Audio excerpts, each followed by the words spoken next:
Somebody changing because they're about to lose you is not the same thing as them changing because they value you. I want you to sit with that a bit while we get into it. So you've decided that you are done with the tomfoolery that is your relationship or your marriage. You've gone back and forth. You have talked to the parents, you've talked to the siblings, you've gone to counseling, or maybe not. You've gone to your pastor, nothing's changed. And then, decided, you know what? I've gone through so much time.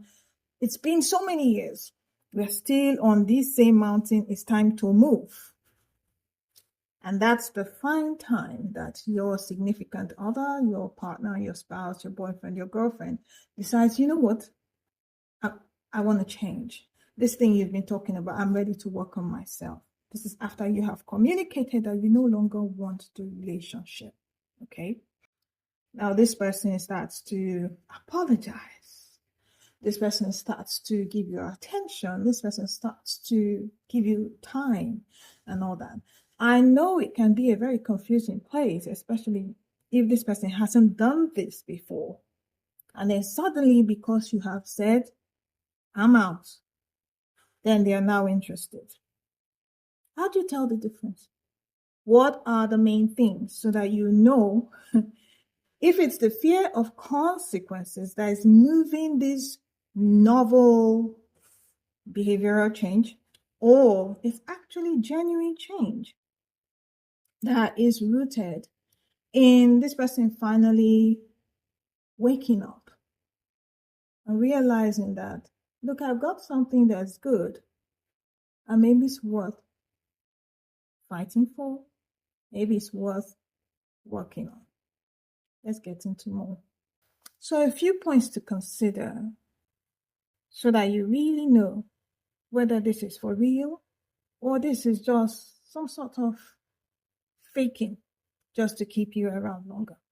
Number one, timing matters, okay? Timing is of the essence. You see, when somebody is now willing to change, after you have talked about it for years, after you have nagged about it for years, after you have tried to, dig up this thing, try to talk about it, try to resolve this thing, but this person did not pay you any mind. But suddenly, because you want to leave, this person now wants to make those changes.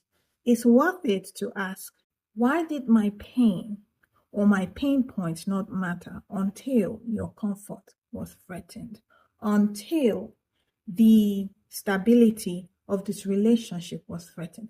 It's a worthy question to ask so that it's something you guys can discuss. In fact, it is a great discussion point.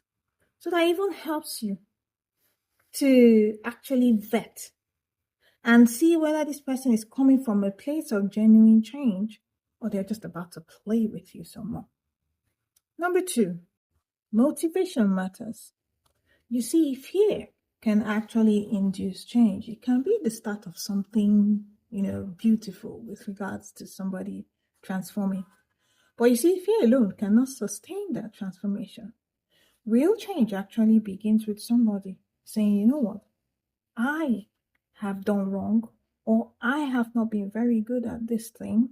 I haven't been a very good partner. I haven't been very good at considering my spouse. I haven't been very good at including my spouse in my plans. I haven't been very good at listening to my spouse, her or his opinion. I haven't been a great partner, but I want to do better. I want to be a better partner to my spouse, to my boyfriend, to my girlfriend, to my fiance. So, beyond fear of losing you, the motivation has to be coming from a place of that person being a better person, a better partner to you. Number three, consistency matters, right? You see, real change is not a grand gesture or a number of grand gestures over a period of like 2 weeks. It's not those short bursts of energy. I want to just show you. I want to just razzmatazz you. I want you to see a different new me. Hello, it's deeper than that, okay? It's deeper than those short bursts. It's bigger than the huge bouquets. It's bigger than the 5-star treatments, gourmet meals. It's bigger than the sudden vacation. It's bigger than the ostentatious gifts to makeup. There's a whole lot more when there's real change. It's about being consistent. It's about maintaining that over a period of time.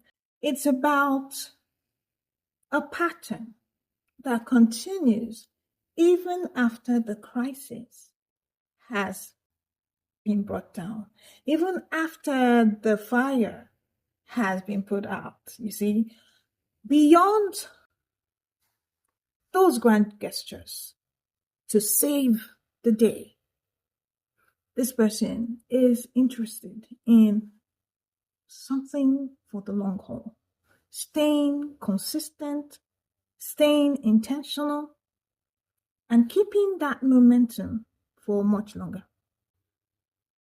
So, it's okay to be cautious. You don't have to reject every last-minute attempt at change, but you have to be cautious. You have to make sure that you're actually still staying because it's safe for you, because it's healthy for you, okay? You want to make sure about that. So, really, what you want to be doing is to build trust again, and trust takes time. So give it some time and see if this change shifts or stays consistent. Remember, don't confuse panic with transformation. Somebody fighting to keep you isn't necessarily somebody who has learned to value you.